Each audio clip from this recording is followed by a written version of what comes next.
Hello, hello, hello! Magandang araw sa lahat ng Leo. Welcome back to my channel. And kung bago kayo sa channel na ito, ako nga pala si Mystico Moreno. And dito, babasahan ko kayo ng inyong Tagalog Love Reading. So, today, babasahan ko kayo ng inyong weekly love reading para sa araw ng February 9 to February 15. O, tatama siya sa Valentine's Day. So, let's see ano ba yung love reading nyo for this week. So, just a reminder, if I hope this resonates, but just a reminder, if hindi siya mag-resonate, huwag niyong pilitin. It only means na hindi para sa inyo itong reading na ito. Abangan nyo na lang po yung mga susunod ko pang collective reading. Sige, so I'll draw a card from this oracle card for the reading, the energy of the entire reading, tapos yung tarot deck, actually bago tong tarot deck ko,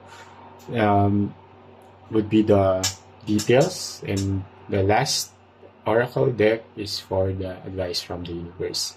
Sige, without further ado, simulan na natin. So, pre-shuffle ko naman na to, pero basahin ko na 3 beses. At habang binabalasa ko ang deck na ito, supportahan nyo naman po ang aking channel. Please like, share, and subscribe. Okay.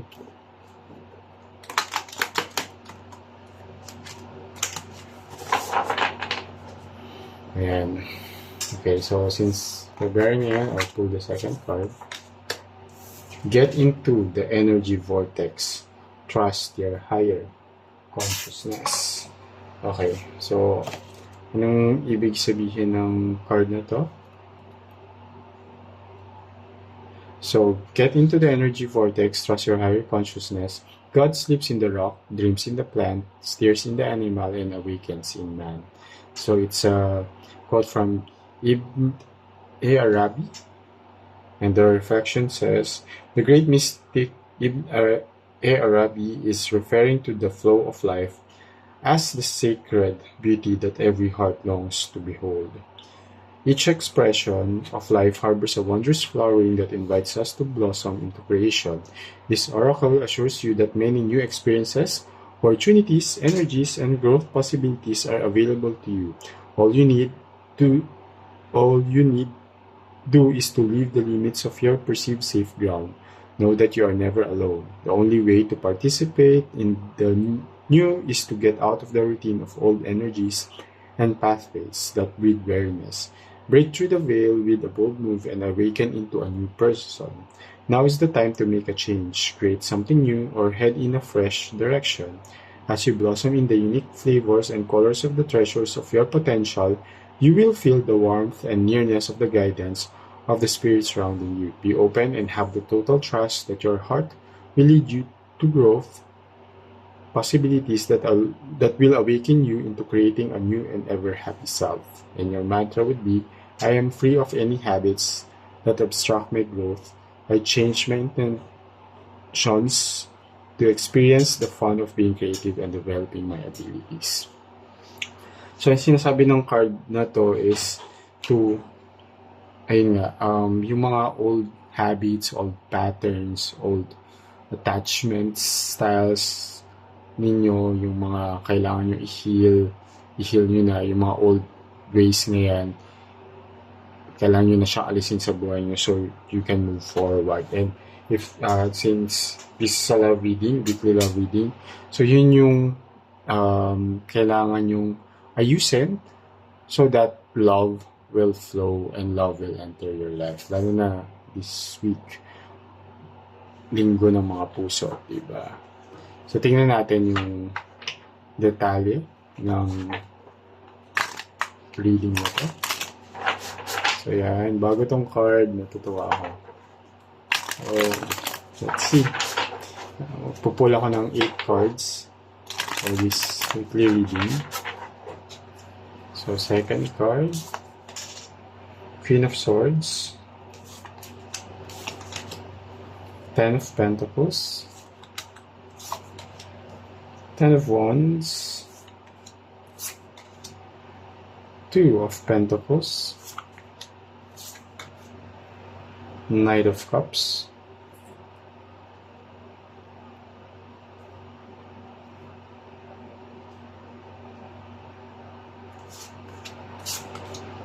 the Lovers. Oh wow.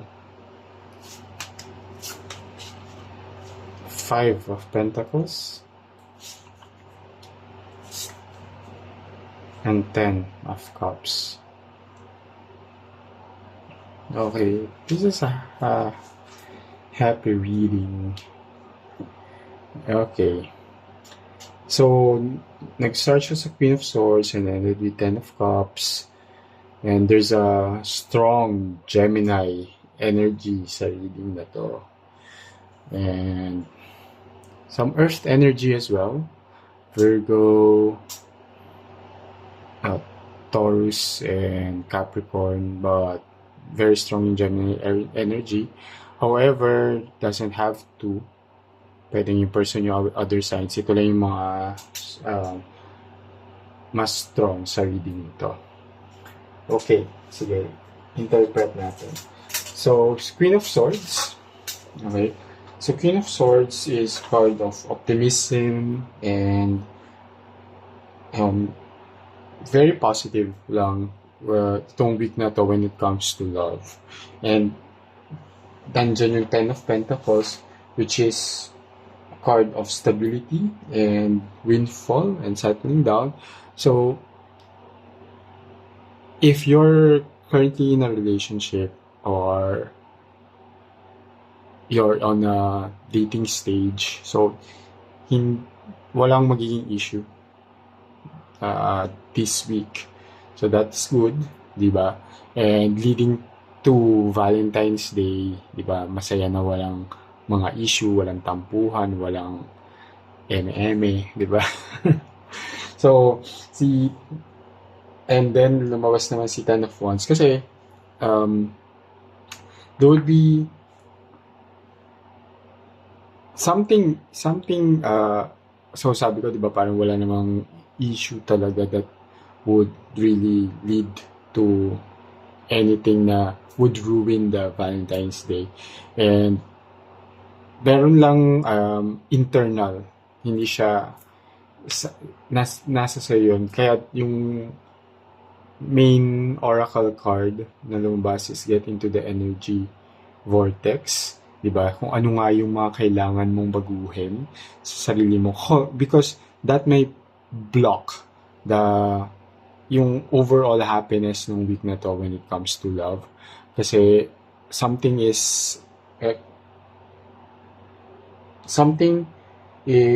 there's an internal struggle in you, and I guess yun nga yung sinasabi dito ng mga old habits, old patterns, and behaviors. Kung meron kang kung aware ka naman na dun sa mga habits na yun na hindi na nakakatulong or it doesn't serve you anymore, kailangan mo na siyang baguhin because it will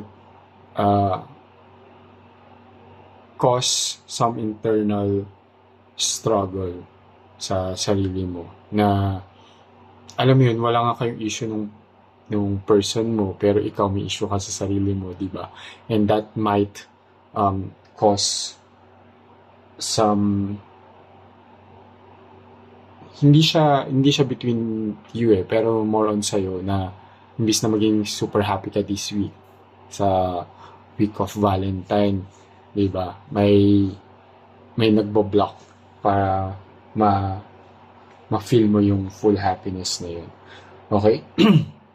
So, kasi nandito si Two of Pentacles, tas si Knight of Pentacles, si Lovers, which is full of love tong week mo. Diba? And, yung love na yun is, will be something that's really exciting. And it's a choice. So, again, yung Two of Pentacles is a card of choice. So, ikaw, alam mo sa sarili mo na may kailangan kang baguhin. And, nasa decision mo yun. And you really have to choose. You have to choose what will benefit you You have to choose what's right for you. You have to choose joy and happiness. At pag pinili mo yun, madali mong i-let go yung mga bagay na kailangan mong i-let go sa buhay mo para hindi maapektuhan yung relationship mo. Because here, lumabas si Knight of Cups din, which is a card of affection and excitement, and this love that's coming towards you this week will really make you smile, will really make you happy, will make you, alam mo yun, kikiligin ka sa darating na or sa may experience mo when it comes to love this week. Okay? Again, however, may mga patterns ka lang na might cause some, alam mo yun, ang saya-saya na nga nung sitwasyon, pero ikaw, sa'yo mo na parang, ay, i-isolate ko muna yung sarili ko, ay, parang hindi ko pa feel or gets mo. So, there's Five of Pentacles. Well, when it comes to material things, it's card of loss and poverty. So, pag i-connect natin siya when it comes to love, so there's some kind of yung feeling mo there's parang may kulang pero wala naman talaga. And kaya mo na-feel yun dahil nga meron something in you na kailangan mong baguhin.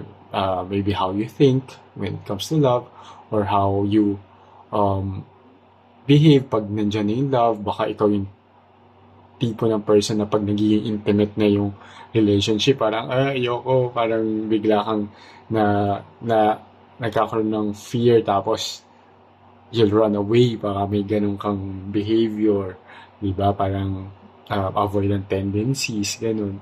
So, you have to change that. Okay? Because sobrang full of love itong week na to. And kung maapektuhan yun ng mga behaviors mo and mga old patterns, old habits mo, sayang naman, di ba? Because, tingin mo, there's, lumabas ng si Ten of Cups. And Ten of Cups it's like the Lovers card na nag-resonate. So, Ten of Cups is a card of emotional stability, love. Ito talaga, halos pareho to eh. Yung card na to. Yan. So, itong cards na to, Lovers and Ten of Cups, parehong energy yung ini-emit niya. Ini-emit? So, the Lovers and Ten of Cups are cards of love. And, yun, may mga tingnan mo in between the loves. And same here. In between the Ten of Pentacles and Two of Pentacles. Okay? Merong parang nagbo-block na energy para maging full siya na happy. Diba? Okay? So again, choice mo yun, what you need to do. And once na piliin mong magbago for the better, everything will fall into place. Okay, so tingnan natin ano yung advice ng universe para sa iyo. So, sinasabi naman yan na yung advice, pero let's see ano pa yung concluding advice. Okay.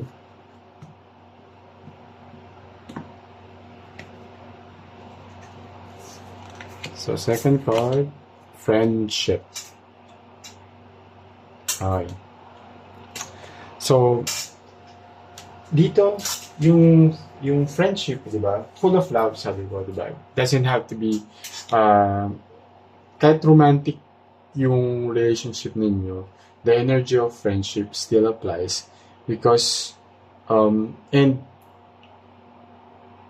yung, di ba, yung konsepto ng isang tao ng isang kaibigan is that it provides you this inspiration to live to your highest potential.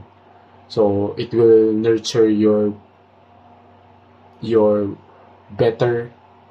better version of you, Diba?